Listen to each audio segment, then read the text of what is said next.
어찌 감사하지 아니한가? 라는 제목으로 함께 은혜 나누겠습니다. 하나님의 우체통이라는 동영상이 하나 있습니다. 이걸 먼저 보고 오시겠습니다.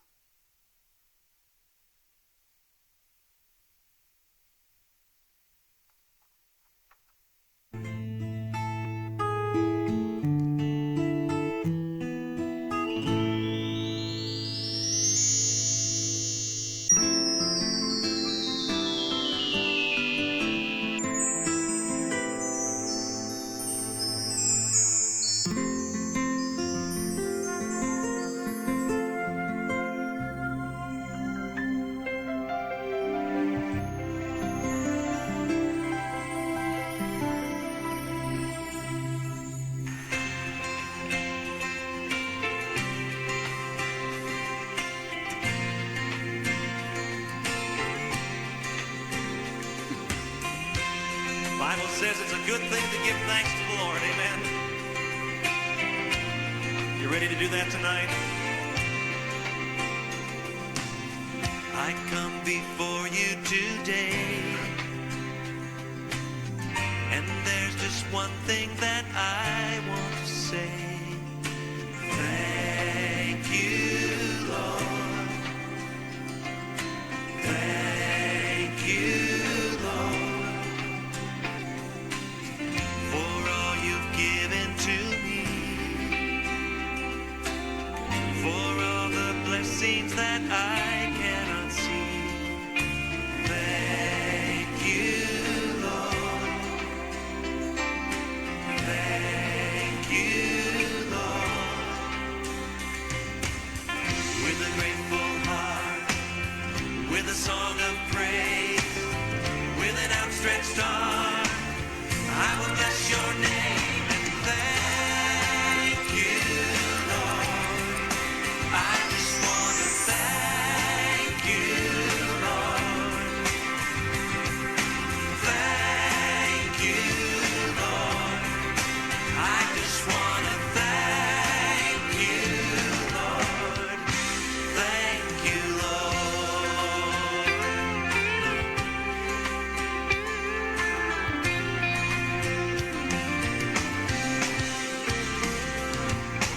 For all you've done in my life,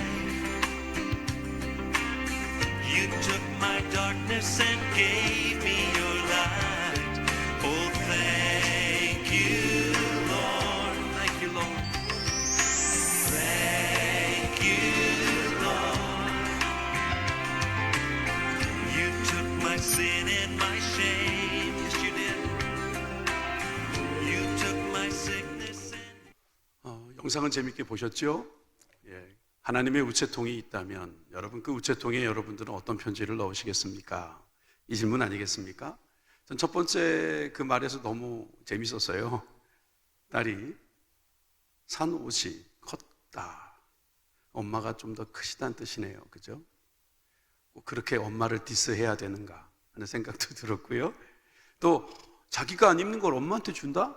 좀 그렇지 않나? 저게 또 감사할까? 그런 생각이 저도 삐뚤어졌는지 들었어요.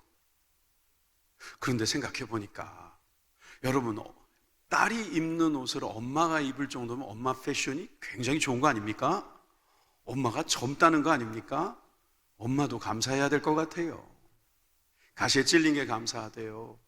그래서 작게나마 예수님의 고통을 이해할 수 있었대요. 여러분, 이게 가능합니까? 가능하더라고요. 주님은 가능하기 때문에 우리에게 명령하십니다. 범사에 감사하라.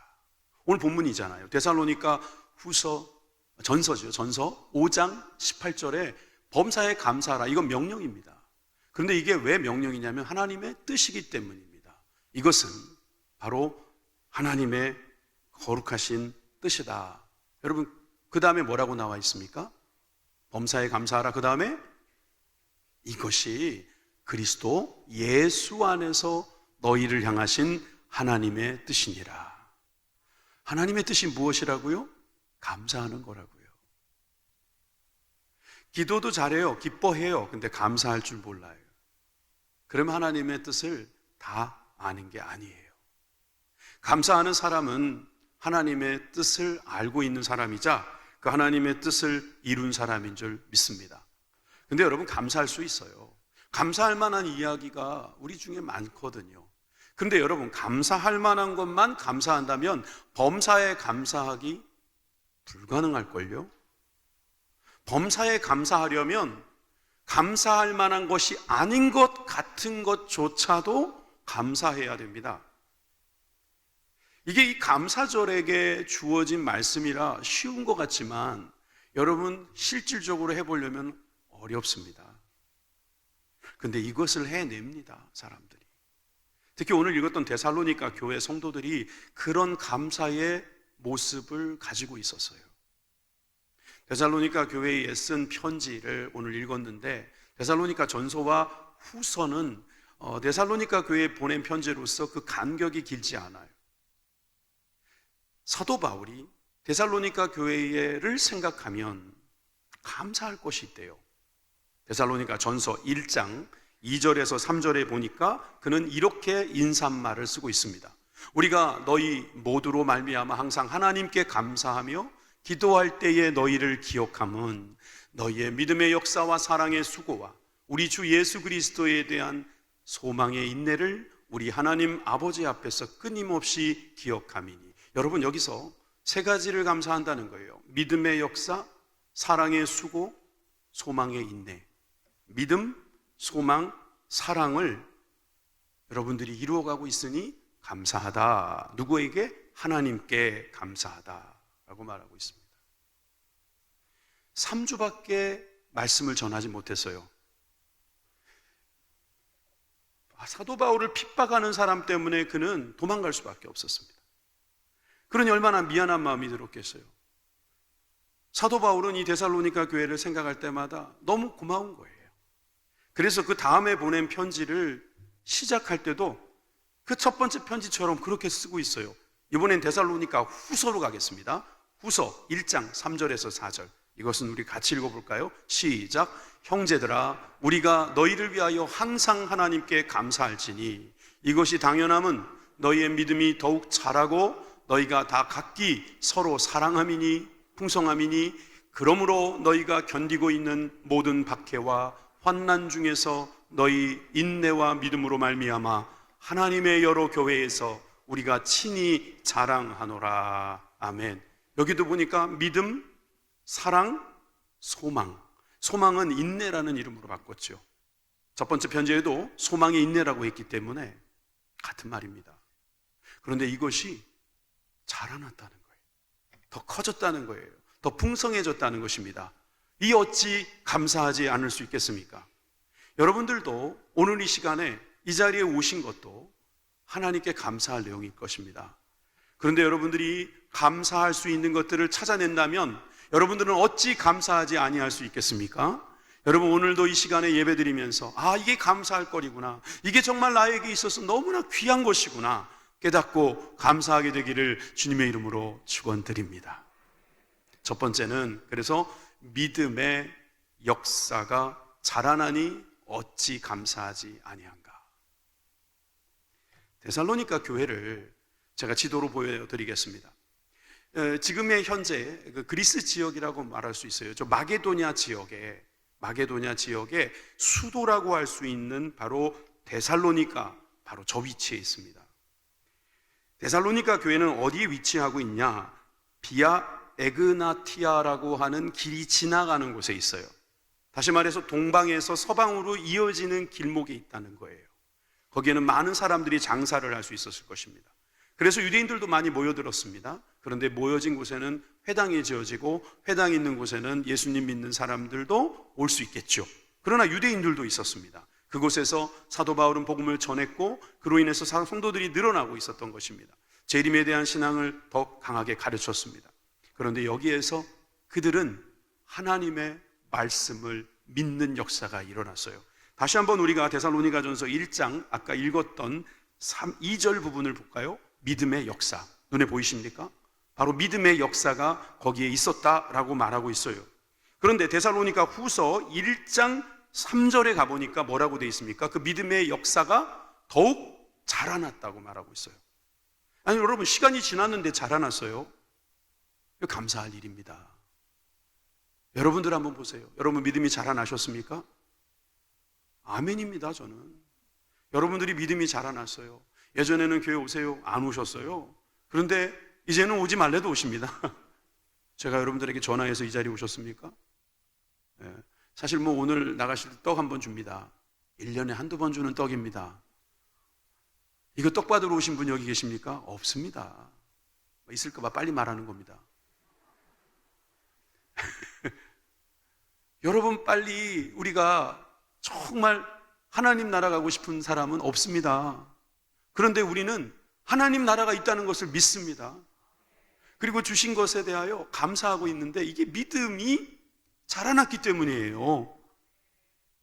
여러분들이 믿음이 자라나셨음을 감사하시기 바랍니다.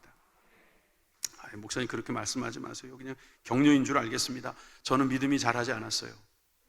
아니요, 자랐어요.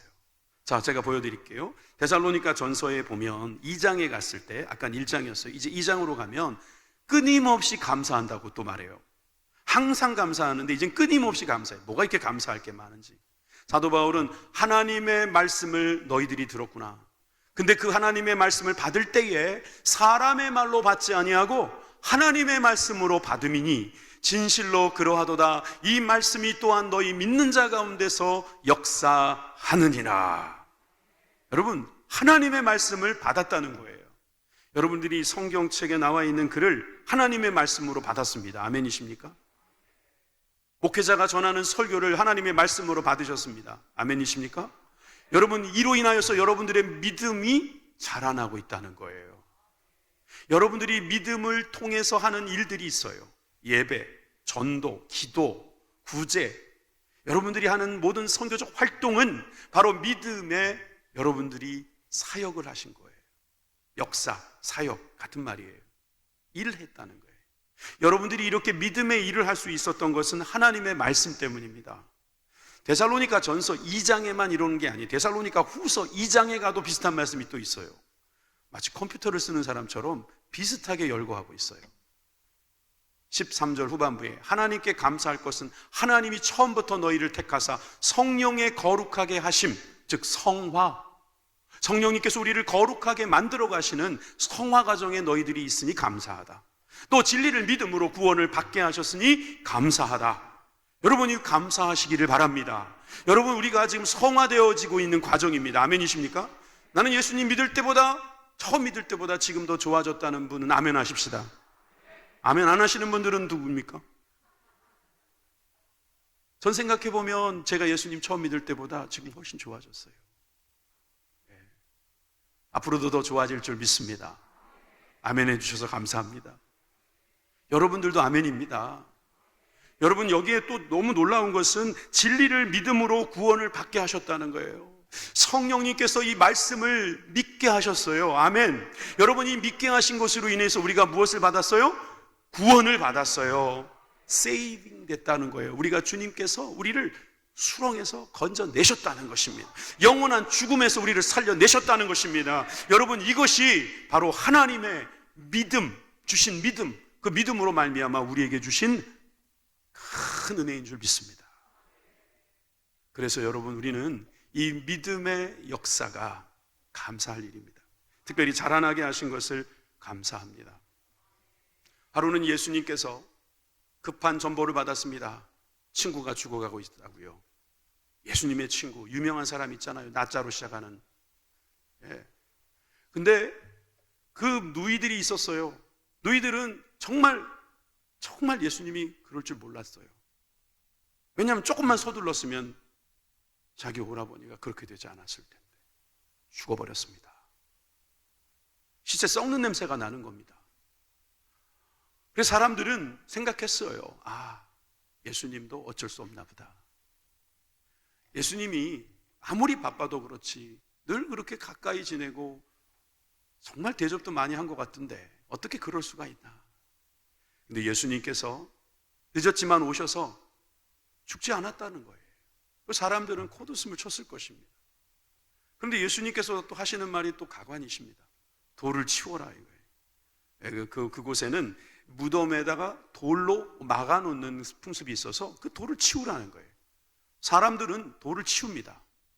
그리고 예수님께서 하시는 말씀이 바로 요한복음 11장 41절에 나옵니다. 다 같이 읽겠습니다. 시작. 돌을 옮겨 놓으니 예수께서 눈을 들어 우러러보시고 이르시되 아버지여 내 말을 들으신 것을 감사하나이다.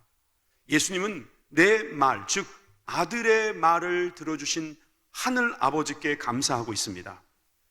그랬더니 나사로가 살아서 나오는 거예요. 할렐루야.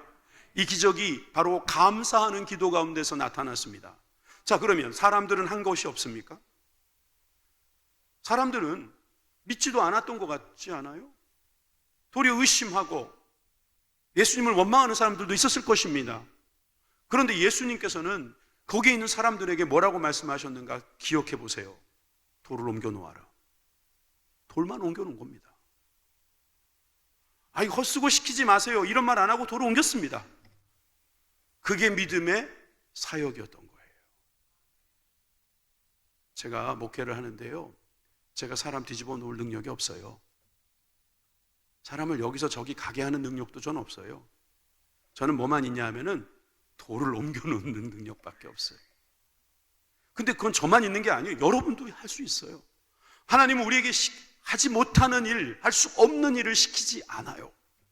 여러분들도 부모님들이니까 아시잖아요. 자녀들에게 못하는 거 안 시킵니다.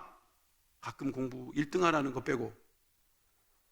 근데 그것도 말이에요, 그것도 여러분들이 알잖아요. 1등 못해도 에이 나가 뭐해라 이러지 않아요. 왜? 나도 1등 못했으니까. 근데 정말 1등 했던 분들은 그럴 것 같아요. 왜 나는 1등 하는데 너는 1등 못하냐. 근데 그런 또 부모도 없어요, 사실은. 여러분, 우리 주님은 우리에게 원하시는 건 돌을 옮겨 놓으라는 거예요. 그리고 예수님도 일을 하실 때 보니까 감사하시더라는 거예요. 믿으십니까? 감사하시잖아요. 예수님이 능력이 없어서 감사하십니까? 주님은 이 모든 일에 감사하신 거예요. 범사에 감사하시는데 특별히 믿음의 수고에 감사하신 거예요. 저는 아마 예수님의 그 감사 기도 중에 내가 이 자리에 오게 하신 것 감사하고 이 영광을 드러내게 하신 것을 감사하고 살려주신 것에 대한 감사를 드렸을 거라고 저는 확신합니다. 거기에다가 저렇게 믿지 못하지만 순종하는 사람이 있어서 돌을 옮겨 놓는 것도 하나님, 아버지 감사합니다 그러셨을 거예요.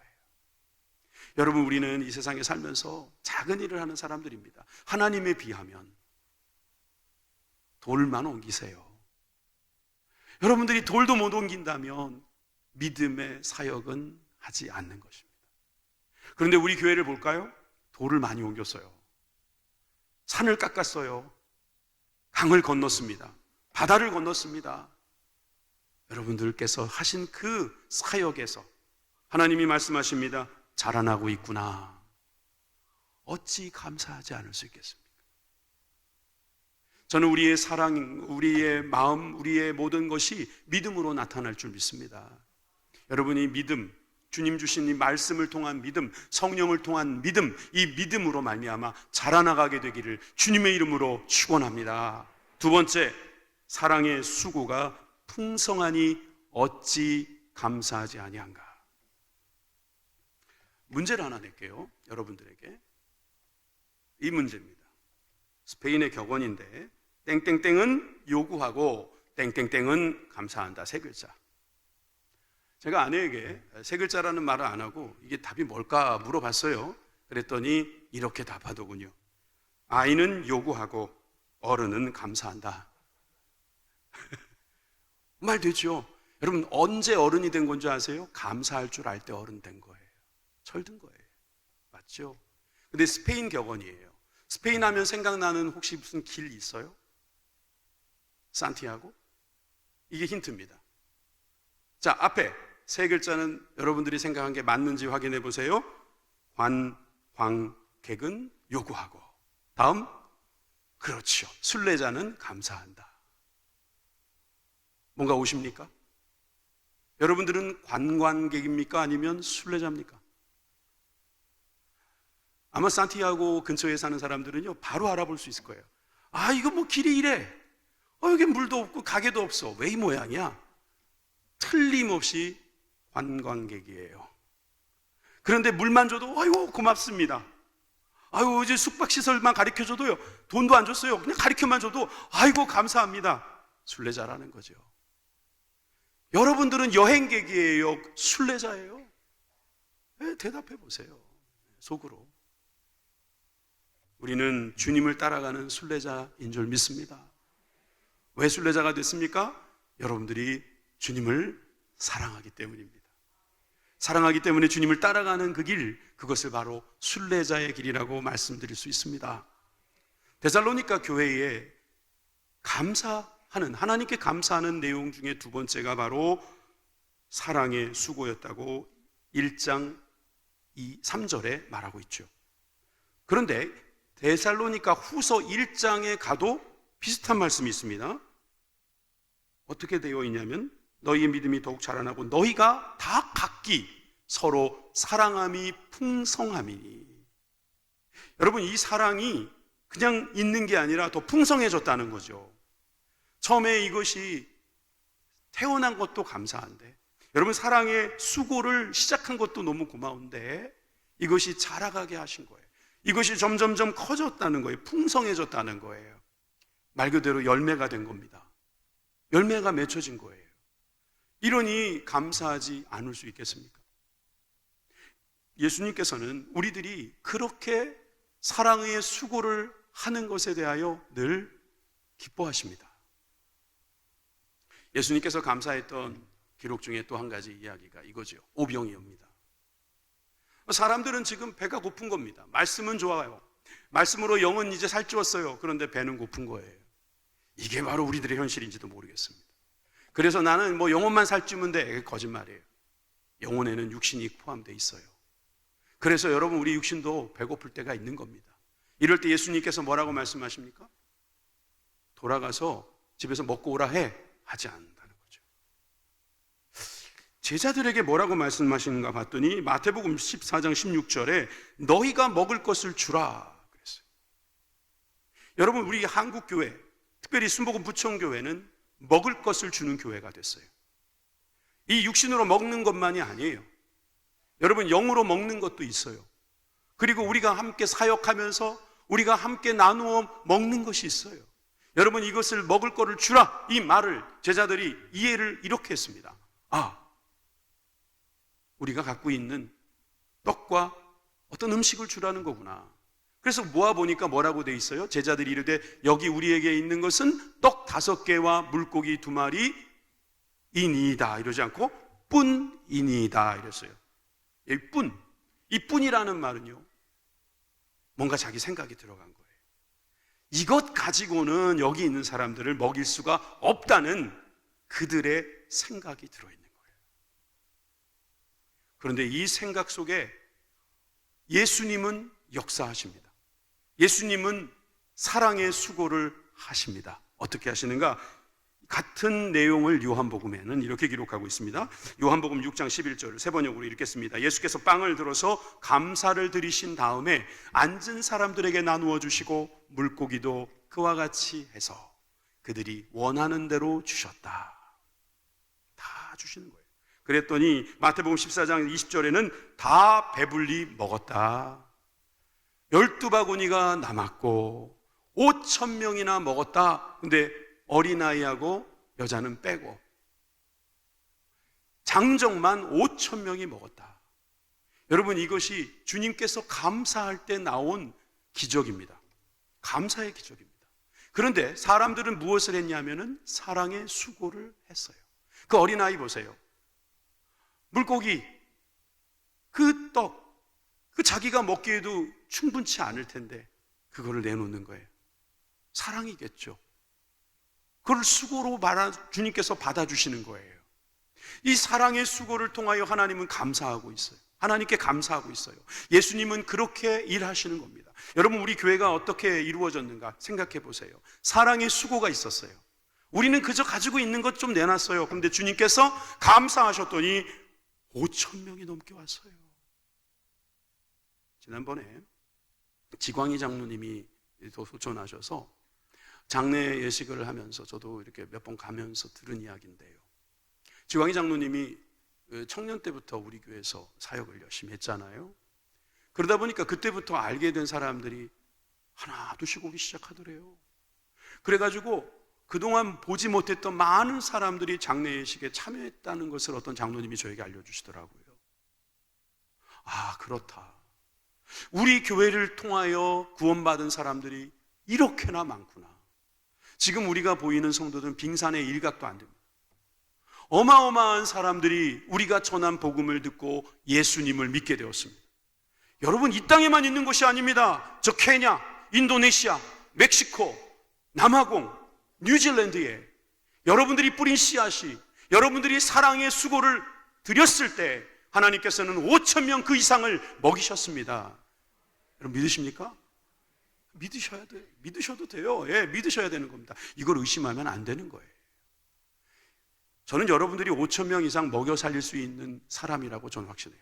왜 그러냐면 하나님께서 여러분들에게 기회를 주신다면 5만 명도 먹일 수 있어요. 여러분, 우리 전도한다고 합시다. 우리가 전하는 사람들에게 그 숫자를 여러분들이 헤아릴 수 있겠습니까?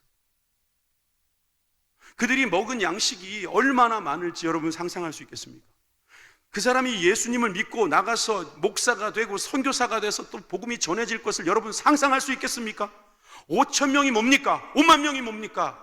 여러분들이 뿌린 그 씨앗, 여러분들이 드린 그 오병이어는 이렇게 많은 풍성한 복이 있다는 사실을 믿으시기 바랍니다. 여러분, 데살로니가 교회를 가리켜서 형제 사랑에 관하여는 할 말이 없다고 그랬어요. 데살로니가 전서 4장 9절입니다. 4장 9절에 보니까 형제 사랑에 관하여는 너희에게 쓸 것이 없음은 너희들 자신이 하나님의 가르치심을 받아 서로 사랑함이라. 데살로니가 교회 옆에는 서로 사랑하라 이렇게 붙어 있나 봐요. 근데 우리 교회는 영혼을 사랑하라. 우리가 좀 한 수 이갔네. 그죠? 네? 우리는 영혼을 사랑하는 거예요. 여러분, 이렇게 서로 사랑하는 형제 사랑에 대하여 하나님께 감사하고 있습니다. 여러분 자신을 보십시오. 이제 여러분 사랑하십니까? 형제를 사랑하십니까? 이웃을 사랑하십니까? 여러분 감사하시기 바랍니다. 에베소 장로들에게 마지막 고별 설교를 할 때 사도 바울이 했던 그 유명한 말이 있어요. 주는 것이 받는 것보다 복이 있다. 여러분들이 사랑하신다면요, 뭔가 잃어버리는 게 있어야 된다고 제가 어제 주례사에서 말했어요. 나는 하나도 안 잃어버렸는데, 버린 게 없는데 나는 사랑했다고 다 거짓말이에요. 부모님을 사랑한다면 자기 주머니에서 뭐가 나가야 되는 거예요. 배우자를 사랑한다면 자기의 몸에서 뭐가 나가야 되는 거예요. 자기 몸이 깎아지는 게 있어야 되는 거예요. 자녀를 사랑한다고 하면서 말로만 하는 그런 부모는 없어요. 교회도 마찬가지죠. 여러분, 우리는 사랑의 수고가 계속해서 풍성하게 이루어질 것을 믿습니다. 마지막 세 번째는 소망의 인내를 성취한다고 우리는 믿습니다. 그래서 감사할 수 있습니다. 여러분, 소망의 인내. 인내는 소망이 있는 사람에게 일어나는 일입니다. 소망이 있으니까 참는 겁니다. 이게 계속될 것 같으면 아마 놔버릴 겁니다. 그런데 이게 끝이 있을 것이다. 좋은 날이 올 것이다. 이게 바로 우리들이 인내할 수 있는 길 아니겠어요? 소망이 있는 거예요. 미국 엘라바마, 우리나라 자동차 회사가 이제 지어지기도 하고 앞으로 또 지어진다는 그 엘라바마에 가보면 엔터프라이즈 마을이 있어요. 거기 가면 이런 저런 뭐라고 그래야 되나 해서 상이 있습니다. 저런 기념탑이 있는데요. 저걸 자세히 보시면은 이렇게 돼 있어요. 한 여인이 바구니를 들고 있고 그 위에 어떤 딱정벌레 같은 모형을 딱 안고 있어요. 여러분, 엘라바마는 어떤 곳이냐 하면은 바람과 함께 사라지다의 배경이 됐던 곳이에요. 목화밭이 많았던 곳이에요.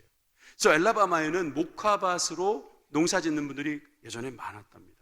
그런데 아까 그 벌레, 바구미라고 부르는 벌레, 목화 바구미라고 하는 벌레가 이 목화를 다 잡아먹어 버리는 거예요. 그래서 이 목화밭을 바꿨습니다. 뭘로? 땅콩으로 바꿨어요. 지미 카터가 이쪽 출신이거든요. 땅콩으로 바꿨더니 이 바구미가 다 도망가 버렸어요. 바구미하고 땅콩은 상극인 거예요. 그래서 도망가 버리니까 그 다음부터 목화밭을 할 때보다 더 큰 부자가 됐다는 거예요.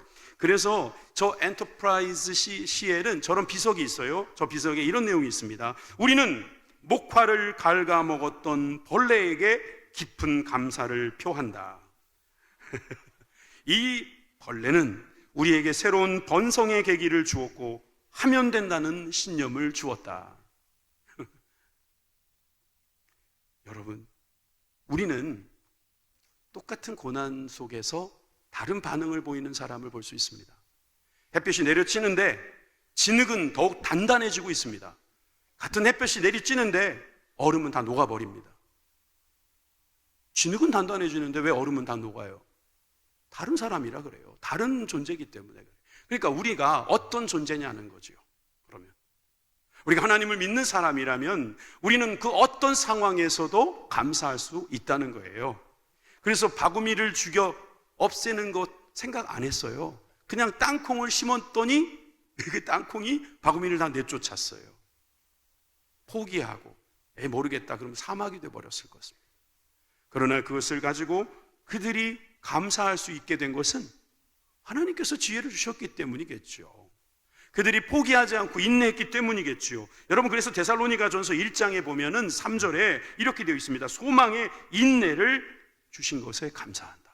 근데 후서에 가서 그는 또 이렇게 발전했다는 것을 말하고 있습니다. 후서 1장 4절에 보니까 너희가 견디고 있는 모든 박해와 환난 중에서 너희 인내와 믿음으로 말미암아 하나님의 여러 교회에서 우리가 친히 자랑하노라.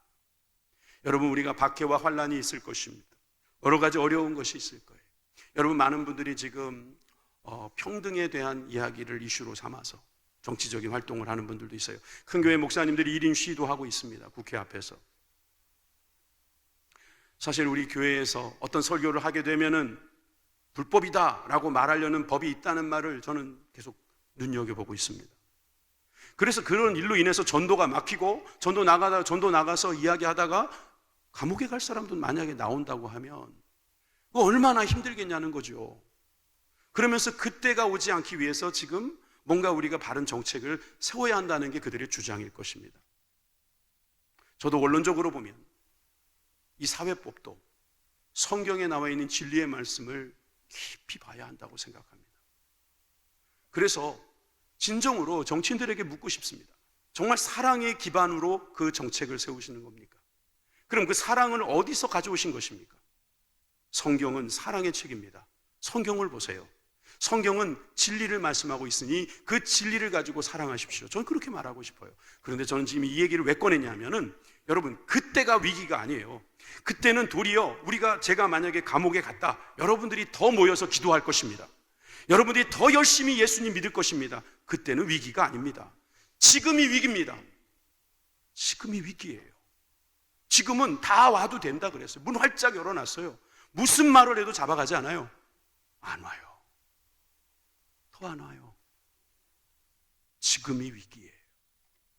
저는 앞으로가 위기라고 생각하지 않아요. 어떠한 상황에도 하나님께서는 우리를 지켜주실 것이며, 여러분, 복음은 항상 핍박과 함께 하고 있습니다. 그런데 이 핍박이 없다고 해서 우리가 좋다? 그것이 감사하다? 그것도 감사하십시오.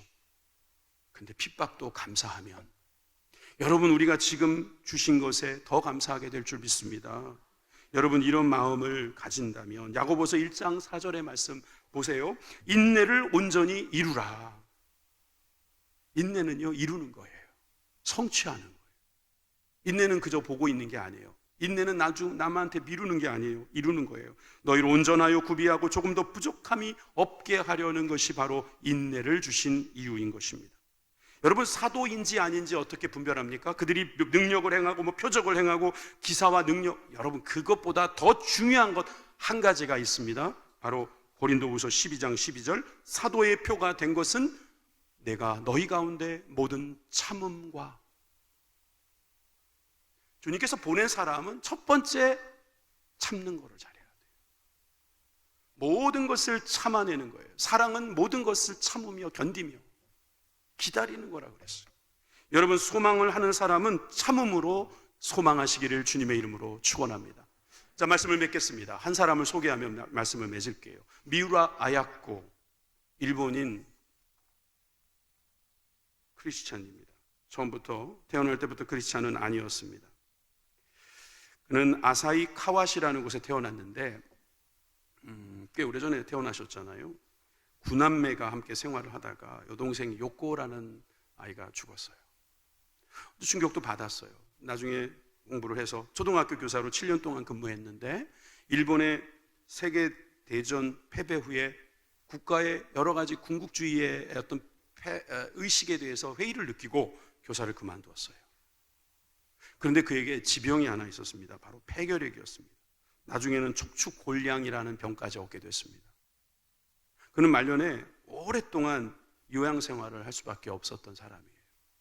그런데 그가 중간에 마에카와라고 하는 경건한 크리스찬을 만나서 예수님을 믿게 됩니다. 세례를 받게 되고 그가 이제는 예수님의 복음을 증거하는 사람으로 바뀌었어요. 그게 유명한 책이 빙점이라는 책이죠. 저는 빙점을 읽고 구원의 확신을 얻었다, 나는 예수님 믿게 됐다는 사람 좀 많이 봤습니다. 여러분들도 시간 되실 때 빙점이라는 책 한번 꼭 읽어보세요. 그런데 이 미우라 아야코가 이런 멋진 말을 남겼습니다. 내가 병으로 잃게 된 것은 건강뿐이다. 자, 다시요. 내가 병으로 잃게 된 것은 건강뿐이다. 나는 얻게 된 것이 더 많다. 첫째, 예수님을 믿게 되었다는 거예요.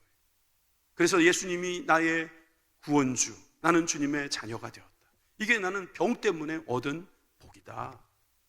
두 번째는 좋은 남편을 얻게 되었다고 그는 말합니다. 진짜 좋은 남편입니다. 오랜 병 중에도 그는 간호하면서 그 아내를 사랑했어요. 그 남편, 고마운 남편도 예수님 믿고 나서 얻게 됐다는 거예요. 그리고 병을 얻게 됐지만 그는 소설을 통해서 많은 사람들에게 복음을 전하게 되었다는 거예요. 여러분, 소망의 인내가 그 딸에게 이루어질 때 사랑의 수고를 그는 아끼지 않았습니다. 그리고 믿음의 사역이 그에게 있었습니다. 그로 인해서 하나님께서는 그 딸을 지금까지도 사용하고 계십니다. 성경 말씀에 로마서 1장 21절에 보니까 하나님을 알되 하나님을 영화롭게도 아니하고 감사하지도 아니하고, 저 말씀은 보십니까?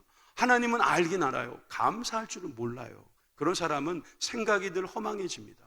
미련한 마음이 어두워집니다.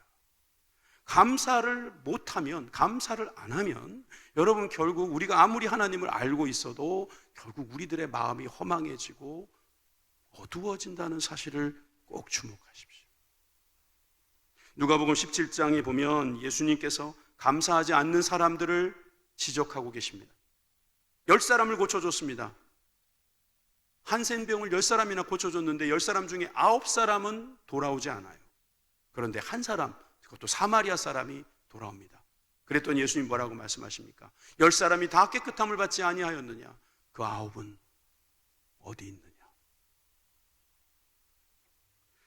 여러분, 우리가 감사를 항상 할 수 있으려면, 범사에 할 수 있으려면, 우리가 이 감사에 대하여 우리가 하게 된다면 우리는 사람들이 말할 때 감사하는 사람이구나 그럴 겁니다. 감사하는 사람이구나. 우리는 믿는 사람이구나라는 말도 많이 듣습니다. 근데 감사하는 사람이다, 이 말도 들을 수 있게 되기를 주님의 이름으로 축원합니다. 골로새서 3장 15절 말씀 읽고 마칩니다. 그리스도의 평화가 여러분의 마음을 지배하게 하십시오. 이 평화를 누리도록 여러분은 부르심을 받아 한 몸 되었습니다. 또 여러분은 감사하는 사람이 되십시오. 기도하겠습니다.